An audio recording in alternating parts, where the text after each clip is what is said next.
Now, oh, the car drives so fast, and here is ice. It's way too icy. Way. This is dangerous. This is pretty dangerous.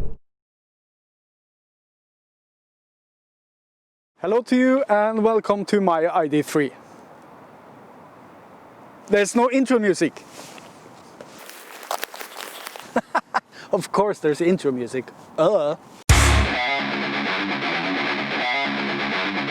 My name is Frode and this is Beamy.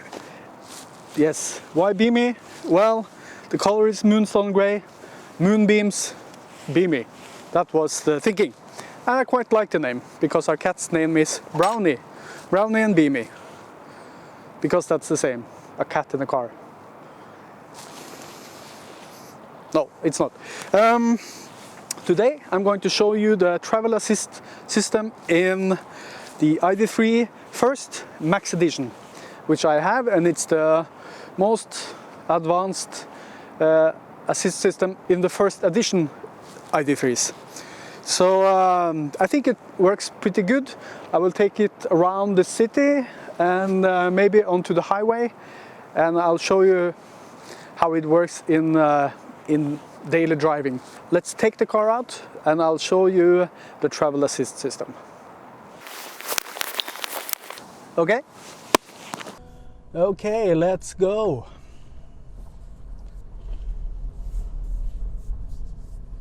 It's really icy today.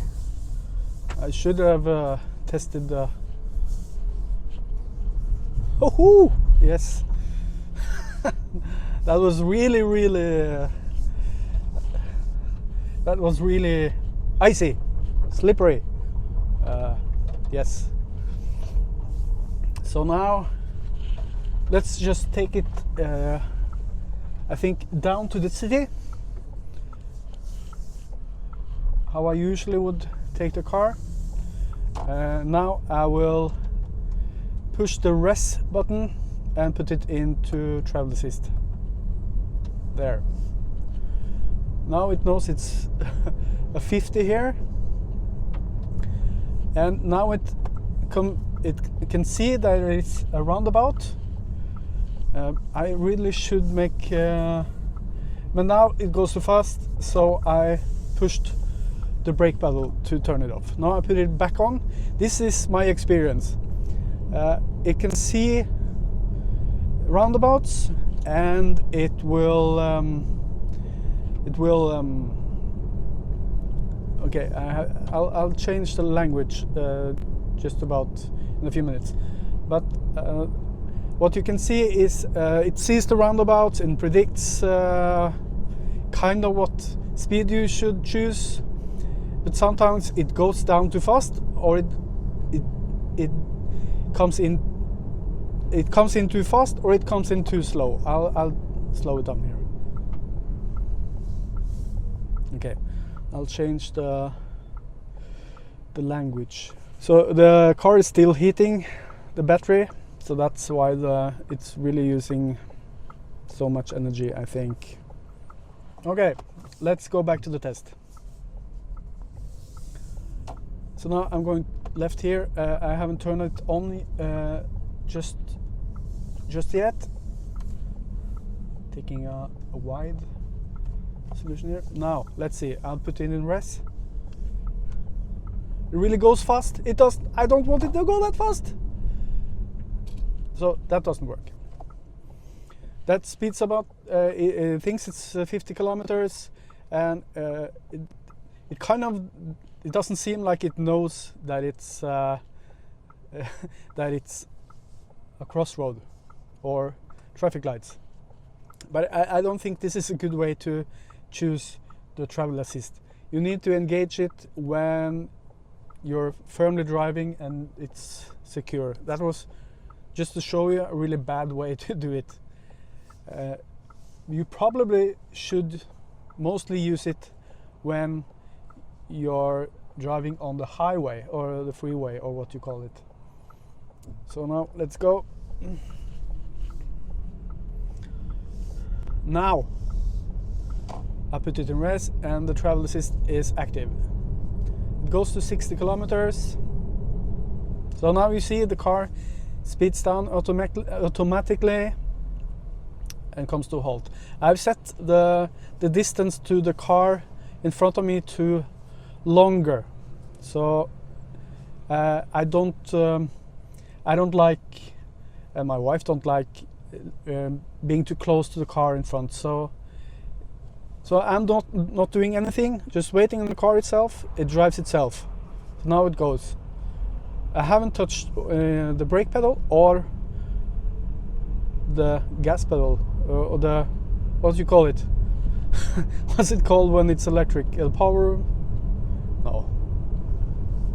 I'll just call it the gas pedal. I know it's not called the gas pedal anymore, but that's what we're calling it now. So I'm not touching either pedal. It's working by itself. It can see there's a car in front of us. Now it speeds up. I'm not doing anything. I think this is very, very, very useful when especially when you're driving like this. It predicts 50 kilometers ahead. Now it's yellow. This is interesting because the car in front of us stops. It stops. I really haven't. I can't remember if I got to test this, but I don't think I did. Coming up to traffic lights when the yellow comes, and what does the car do? So that will be interesting if we can produce that challenge. I have noticed that in some places now it's going by itself, not doing anything. It's kind of slow, just waiting on the car in front to speed off. And I think that's due to the longer distance to the car I've chosen. Probably. But it's really functioning well when it comes to seeing other cars.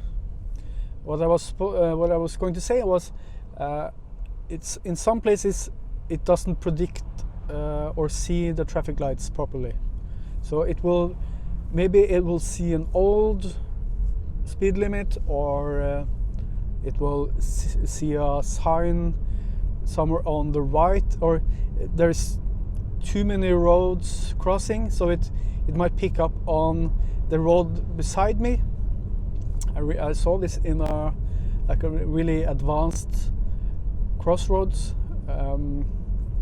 where there was a platform going off, and I was going in an 80 zone, and it suddenly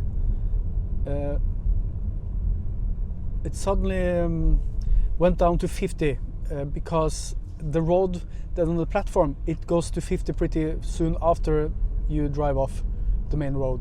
So I think it picked up that speed limit. So that's challenging. There's a yellow again. No, it wants to drive. It doesn't work.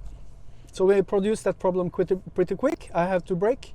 It didn't see the red light. This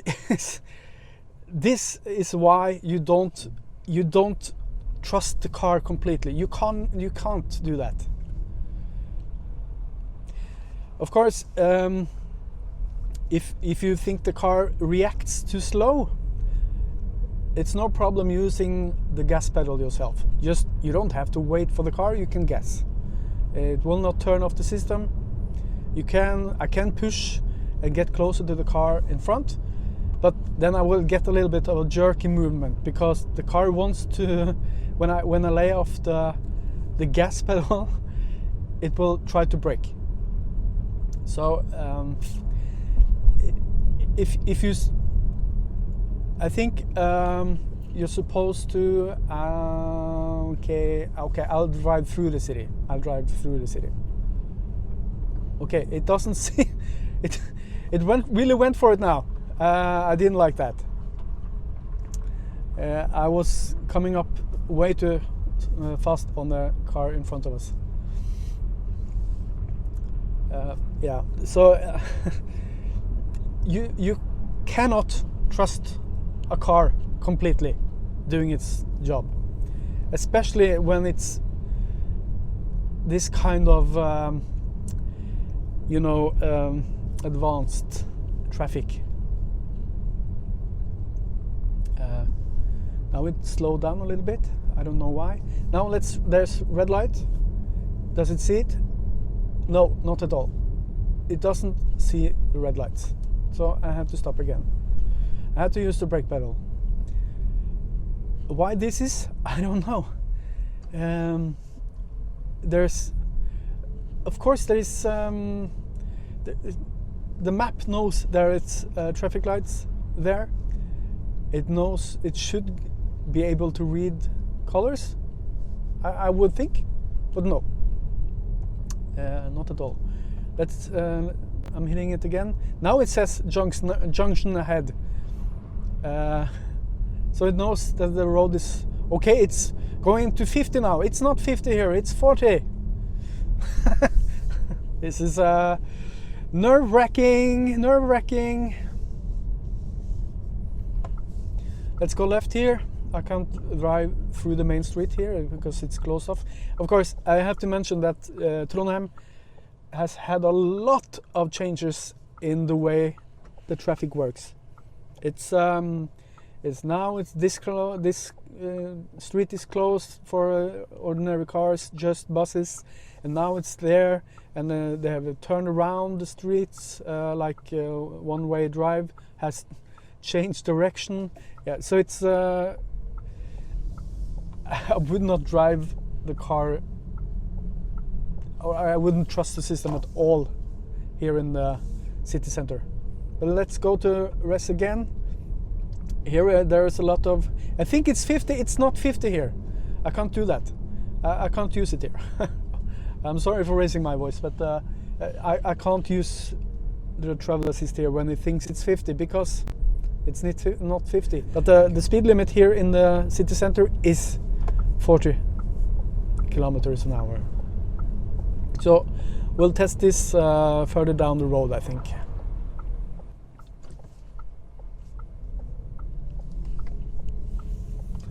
Now I'm putting it to D because I like driving in B. I put it in B here in the city center because I think it works pretty well when it comes to getting to junctions and crossroads. Okay, let's go left here.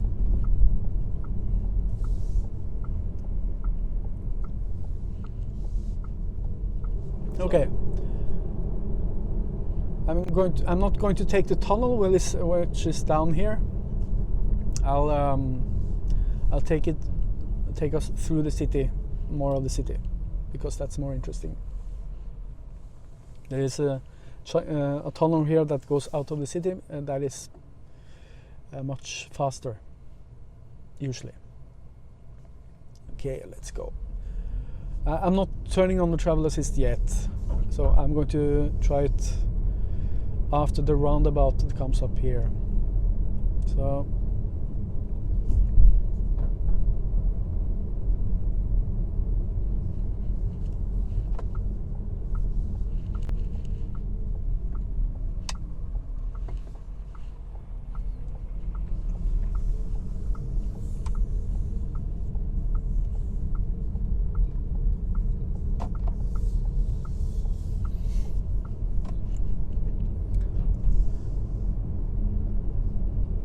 this is, by the way, a main street that was very, very much full of cars when I moved here 10 years ago, 11 years ago. But it has been turned into more of a bike-friendly. You see on the left here, you see a bike lane that is very big. The city has used a lot of money on making it more bike-friendly and pushing the cars out of the city center. Of course, too much debate. Then okay, I forgot the travel assist. I put it on. It's now the travel assist is activated. It's driving 40 behind the bus.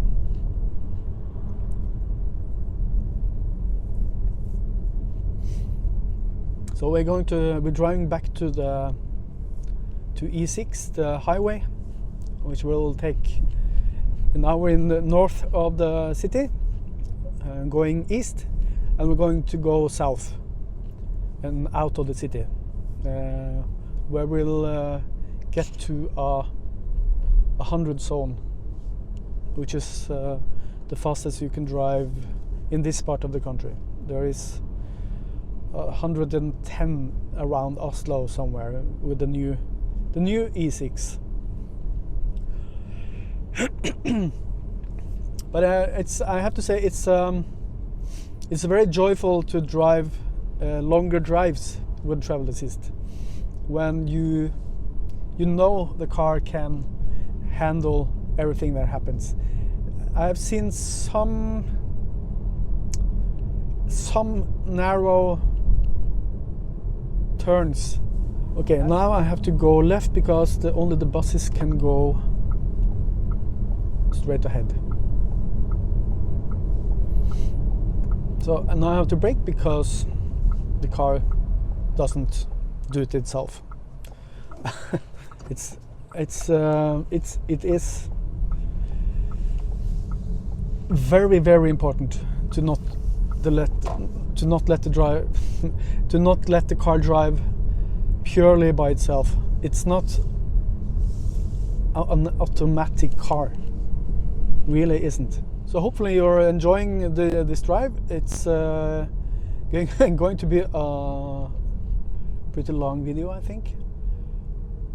Now we're going into the last part of the tunnel I was talking about. Okay, I'm pretty slow here now because I have so many cameras. So as you see, we're going to the left here.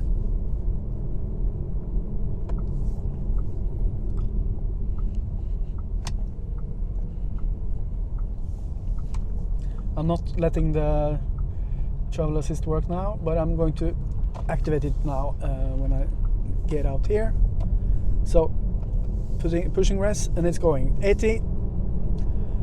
I think this is not very economical. Is the bus coming here? I don't know. I'm going way too fast. This was not good driving, I think. Now the Vipers gave me a faulty message. That was a new one.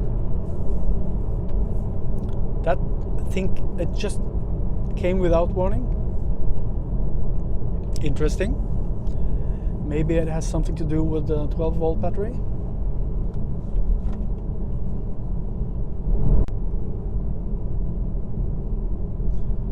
But I'm not driving now, it's the car driving.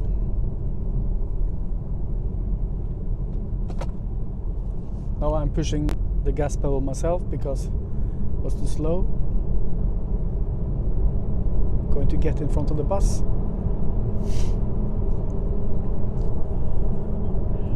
Now it's warning me of a roundabout again. It's a big roundabout. We're going straight right here. I'm not going to let the car do that because this is a very narrow turn and it wanted to speed up now. I don't want that either. But now I'm going to activate it again. Now, let's see it go. It's going by itself. I don't know if you can see the AR head-up display in this camera. I forgot to mention that. I tried to put the camera just in front of my face. It's not ideal in front of.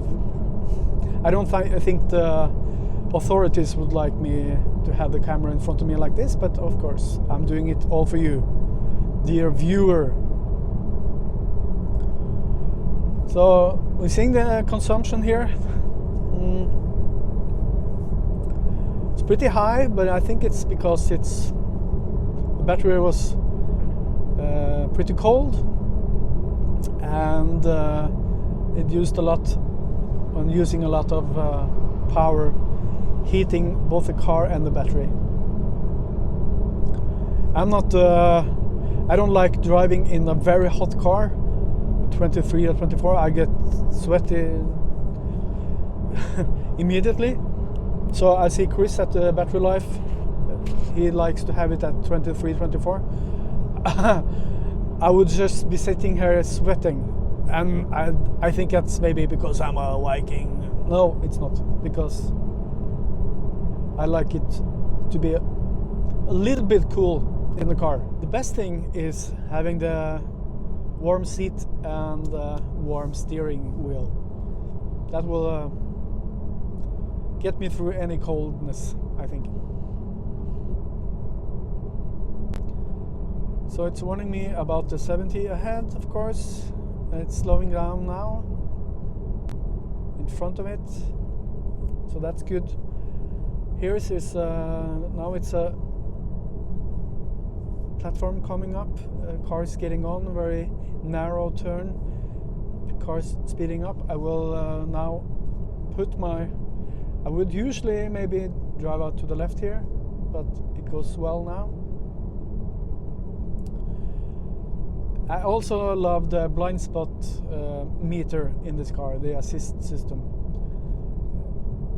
In the inner side mirror, there's a orange light warning me if there is a car in my blind zone. Then now it was activated, and now you can see the car driving past me. So I think this is very, very helpful. Now we're getting a lot of nice recharge.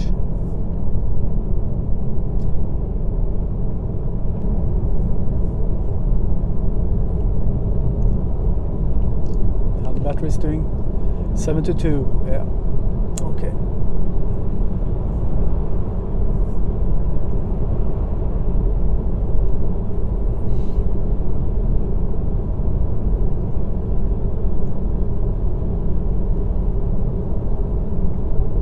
This is no different, I think, from driving with the standard adaptive cruise control. This is pretty much the same.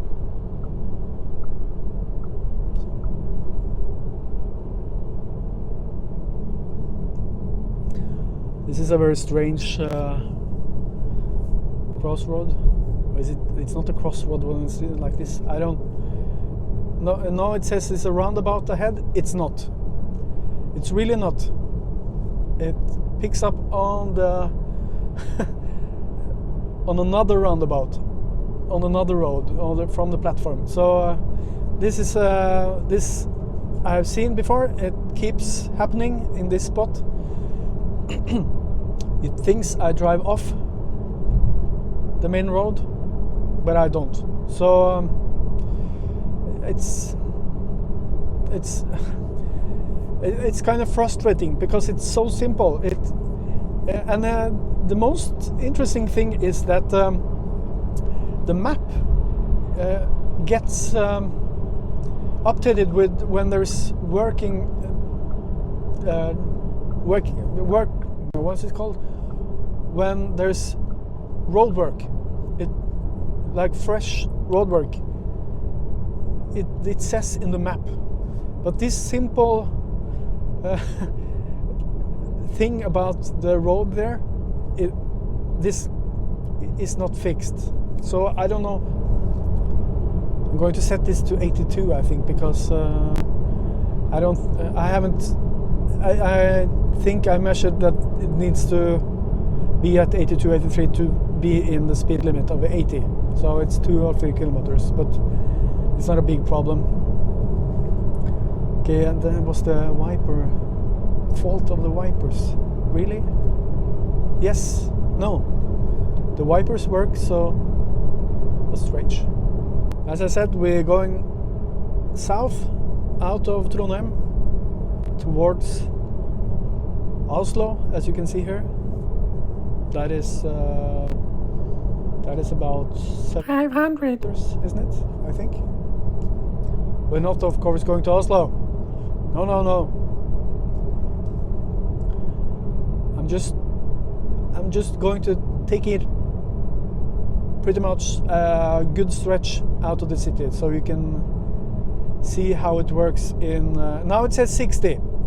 The car picks up the 60 if I had turned off this road and went down to the crossroad down here, it would be 60. Now the car still thinks it's 60. It isn't. This is another big problem with this. Now it's 80. This is just like a blank holes in the map. I don't get this. I don't get it. So again, you have to watch out. Don't relax. Don't let the car do everything. But the good thing about adaptive cruise control and travel assist is that you can let the car do most of the work. And I found it when I drove up north visiting my mother, which was about a 3-hour long drive. I felt less tired than I usually do, and I think it is because the car helped me a lot with the driving. I know my wife hasn't driven a car much. I'm not sure if she will trust the car like this, so she will have to really get to know the car first, I think. And she hasn't taken the car for a longer drive, so it hasn't been an option, I think. But I have shown her somewhat, but I will have to teach her about this, because she will not learn this by herself. I'm pretty sure she's not interested. She very much likes that I like this. So there's a lot of emotional support around me doing this video thing and the YouTube channel and the tech things. She may not like everything, but she likes that I like it. So that's love, people. She will not be showing up in this channel. She is a very private person, so she will not show her face like this, the way I do. And I don't think she wants to be on camera at all.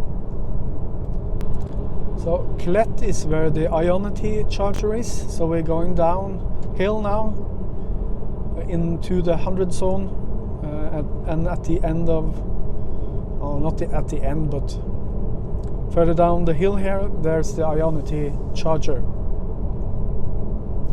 The only Ionity charger, then it's the Ionity charger furthest north, I think. I don't think there's more yet. And I think you will have to go to Dombås to get the next one. That's south of the Dovre mountain. So that's about 300 kilometers, I think. So Ionity has not really populated Norway with lots of chargers yet. I think it's pretty strange, because there's a lot of EVs in Norway, so you would think they would push that here, but I guess they're concentrating on mainland Europe right now to get the network going. So it's going to 100. And the interesting thing is it's sped up before the 100 sign. It doesn't do that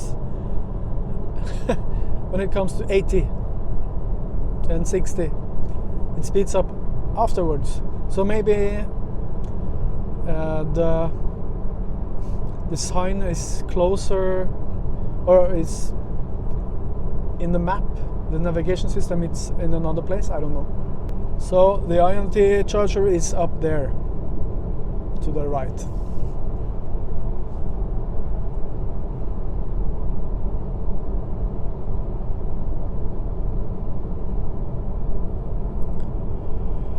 I have to say, driving 100 is pretty great.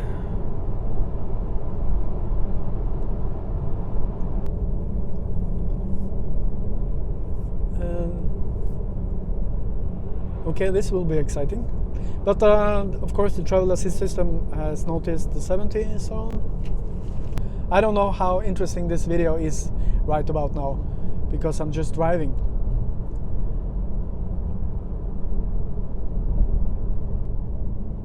Okay, this is very interesting. This is a good test for the system because, okay, it says a roundabout ahead. This is not an old roundabout. This is a new roundabout, or is it? Okay, it says to the right, Oslo. Oh, yes, this is a new roundabout just because of the roadworks and the building of the new E6. Okay, so you go down there to go back. Okay, I don't think so. I would guess the roadworks are having a Christmas break, so the road is open right now. That's the thing. But it knew about this brand new roundabout, so the navigation system continuously updates with these kind of new things. Obviously, now it says a new roundabout in front of us.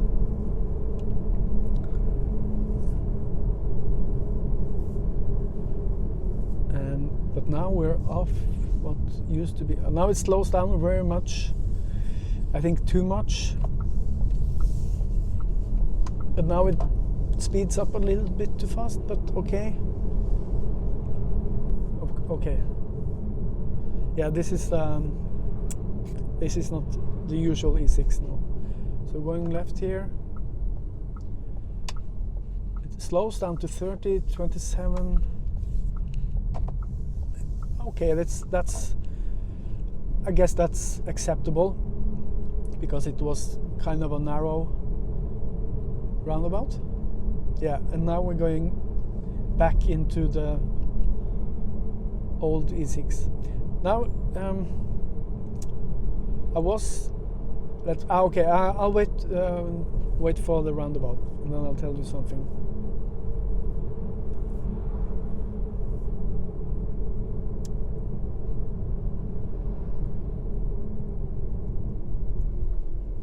Okay, now it slows down too much because this was a very simple roundabout, so that was too much. So I really don't like the lane assist thing when the car kind of steers you like jerks the steering wheel. That is, in my view, very annoying. It's like, I don't trust you driving this car. Yeah, the car says, and it often comes when it's not necessary. So how was this again? The lane assist.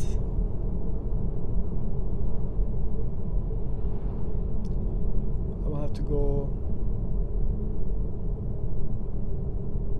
Yeah, I'm turning off the lane assist now because I forgot I had it.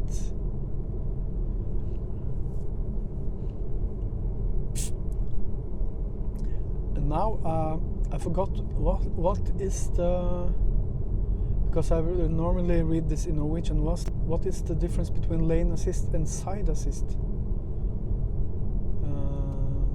Okay, I'm going to turn off lane assist.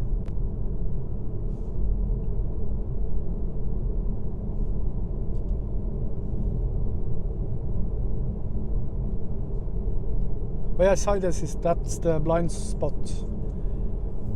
Yeah. Now I turn off lane assist.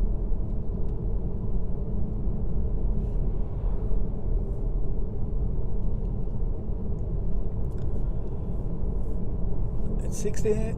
Yes, it saw it. It doesn't see the...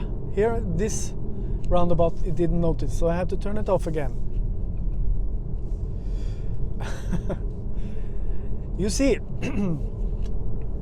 the travel assist system It works very much in a good way. It really does. But you will have to work with it. You have to step in, especially when you come to crossroads. No, I mean when you come to roundabouts. Another thing I forgot to mention about this: when you get to a roundabout, you will have to be ready with your brake pedal, because it doesn't seem to see cars coming in from the left, and that kind of defies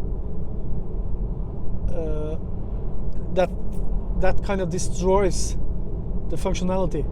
If it can't detect cars and predict that the car is coming in to the left, then it's no use using it. So I would just say, okay, you can use the travel assist through the roundabouts, but please use or be ready with your brake pedal. When you're driving like this, no problem. If this car in front of us suddenly brakes, the car will pick it up and it will save us, but not into a roundabout. So let's see, where are we now? Yes, also going into Leer. Yeah. Okay, I think I'll turn back soon. Here it reads a narrow road and a turn in the road and the car in front, so it slows down.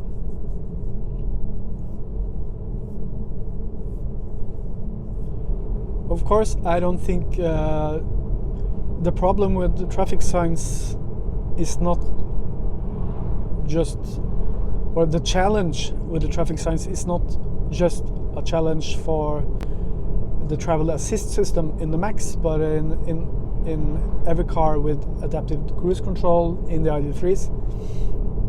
So it's the same navigation maps, so and the same reading of signs. So this is not related directly to the travel assist system, but it will give you a bigger challenge if you trust the car to do all the work. But don't do that. Okay, I'll turn here. Just take a little roundabout here.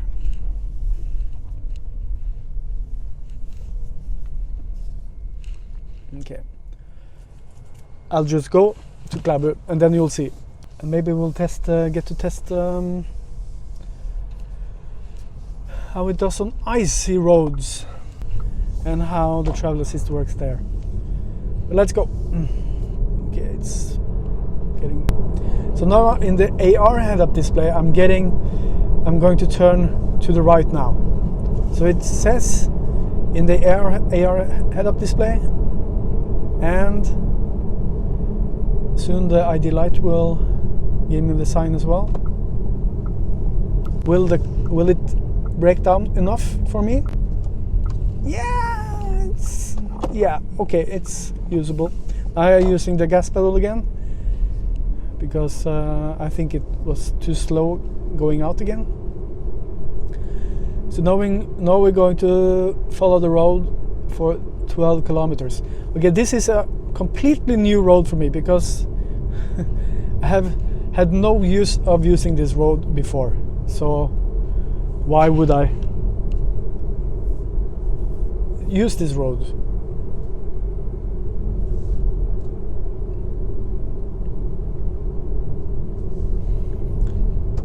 And now I'm getting to follow a milk truck.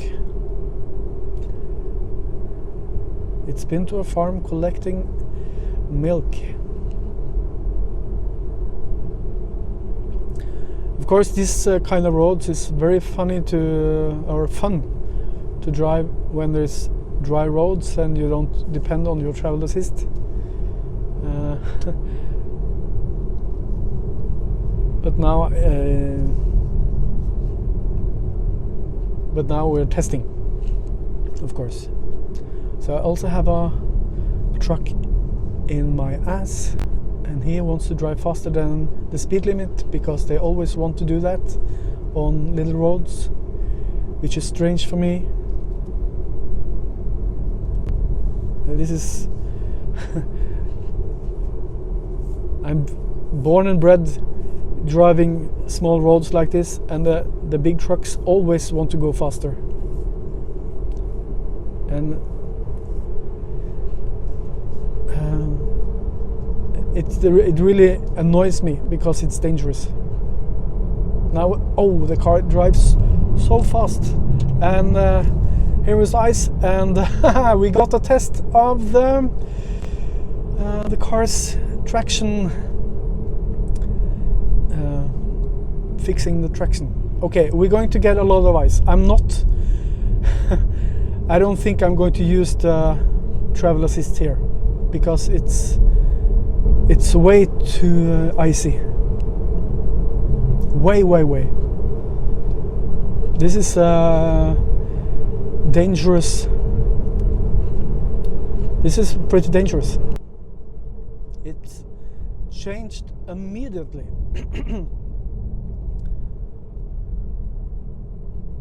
No way you should use travel assist on roads like this. These roads are not salted. They are not being, at least for now, they are not prioritized.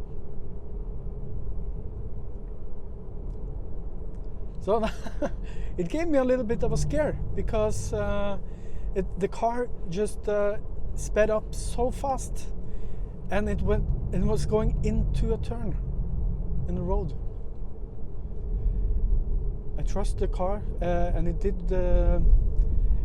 When I did brake, it adjusted very well. So,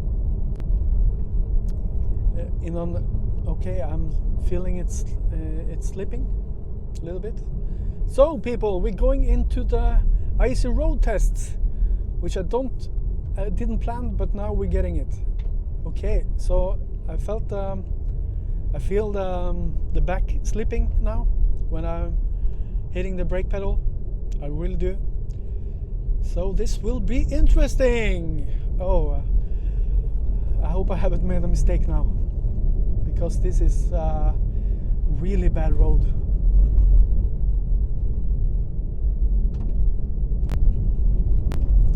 I think I will change mode to eco because so the car doesn't speed up that much.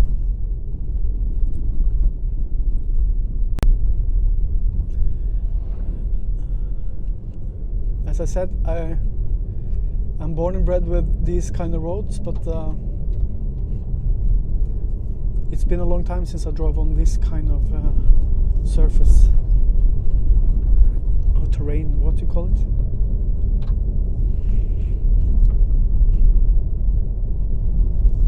Okay, the back is slipping.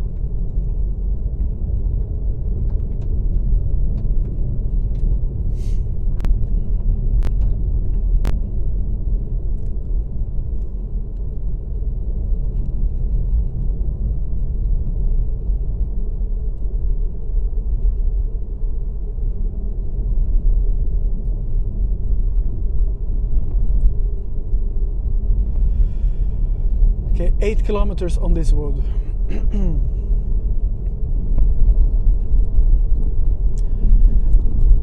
I would do some more experiments, but I have this big truck behind me, so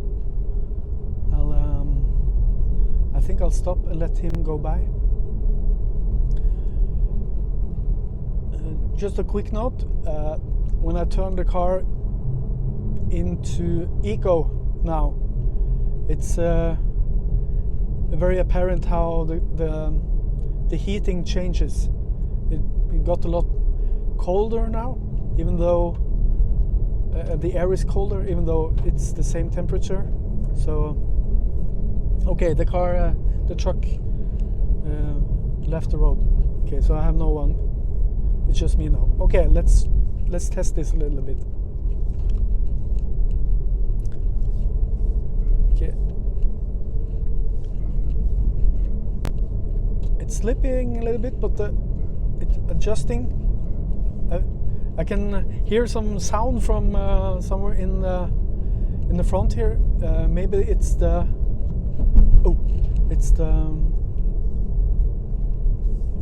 yeah.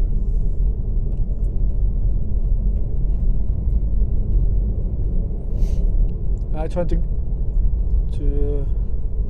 speed a little bit now, and I got the message of slippery. The wheels not getting traction.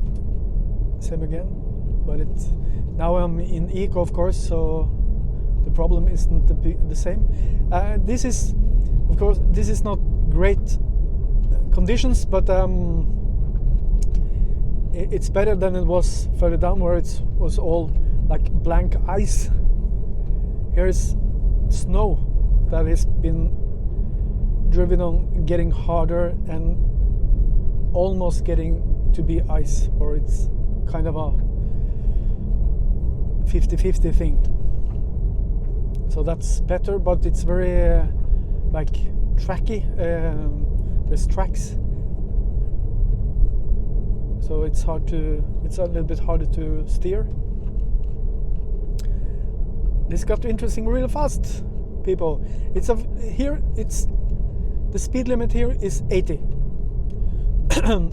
No way am I driving 80 here, because this is too bad conditions. So it's pretty bad when I think about it.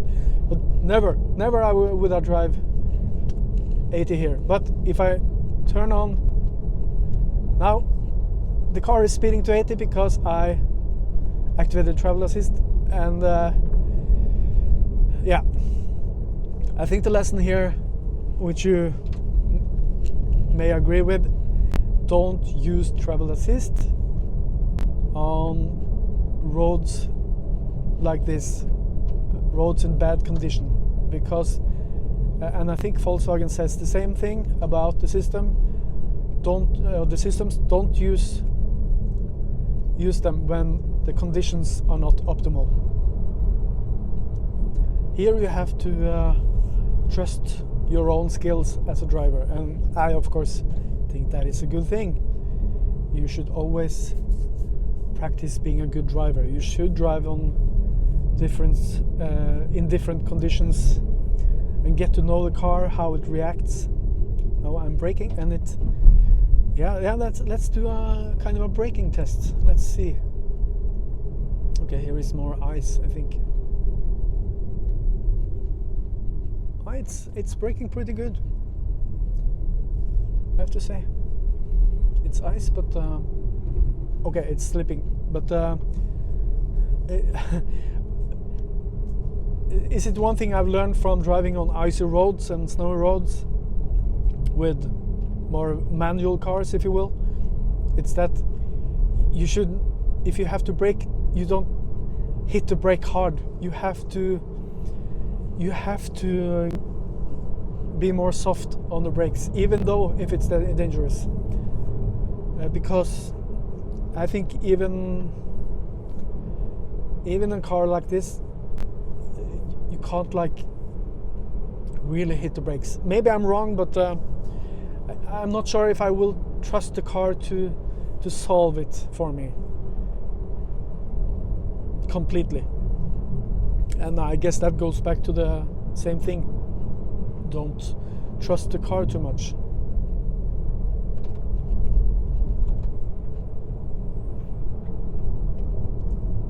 Of course, I forgot to mention this as well now.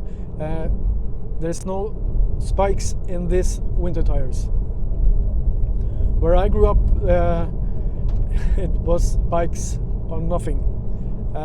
And with that, I mean, you had to have spikes in your winter tires because of the conditions. I couldn't get up to my house without those. When you live in city centers and near city centers like Trondheim, you don't necessarily need those. If you don't live up a hill, or maybe you have a cabin somewhere where you need to have those kind of tires, but you don't really need it, and I don't really need it. But I have to say I'm not very used to it, driving without spikes, but I know how it works. I'm curious about how much of this will get into the video. Now the car is braking by itself. I don't have the travel assist on, but the car knows where I'm going, so it was braking for me, and a little bit, and it told me to step off or to brake. That was interesting. Okay, let's try the travel assist again. Now it's activated. Back on a bigger road.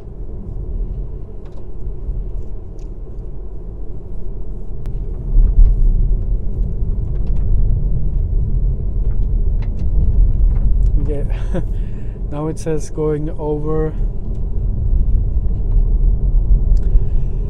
Now it's going to 80. I'm not sure about that. No. It's not that great of a road.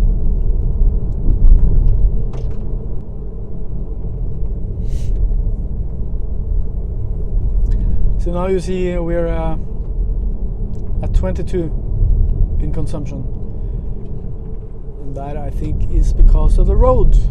It's more resistance in the surface of the road.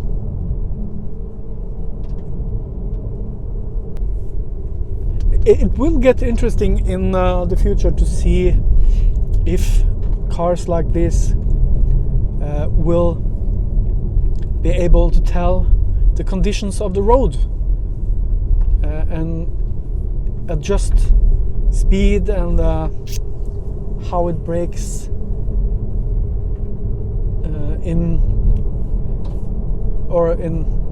because of the weather conditions and the road conditions. That would be very interesting to see. Okay, we're going on the minor road, so we're going to go right here.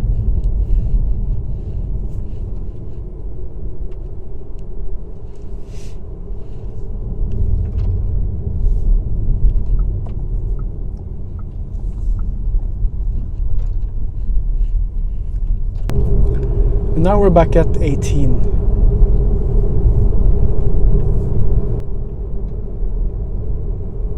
This is also a 80 zone. I'm driving 60. You can see a lot of ice here.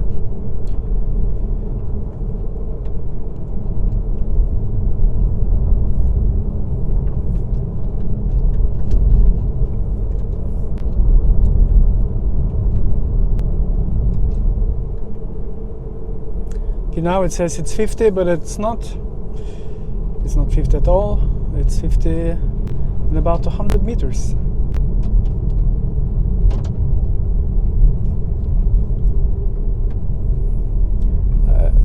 Again, if you're going to have systems like this,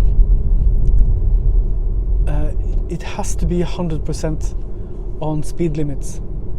You can't have systems that cannot read the signs properly or know where the signs are. Now it's 40. Now it reads 40. Okay.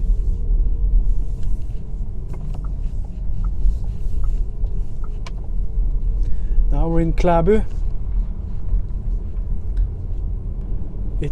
This place joined with Trondheim only this year. So now it's officially part of the municipality Is that the name? Municipality? Yeah, municipality of Trondheim. Oh, he's going skiing. Or went skiing. So now this road you have seen some part of before when I tested the acceleration. It was on this road. I like this road. Now I've activated the travel assist again. It seems that the conditions of the road is pretty good.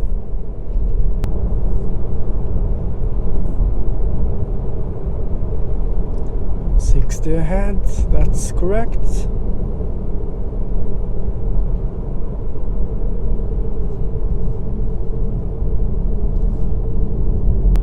Okay, I've been shooting for all the way I've been driving. That's 1 hour and an hour and a half. This video will not be 1 hour and 30 minutes. That will make everyone unsubscribe. Ah, nice to drive on a good surface again.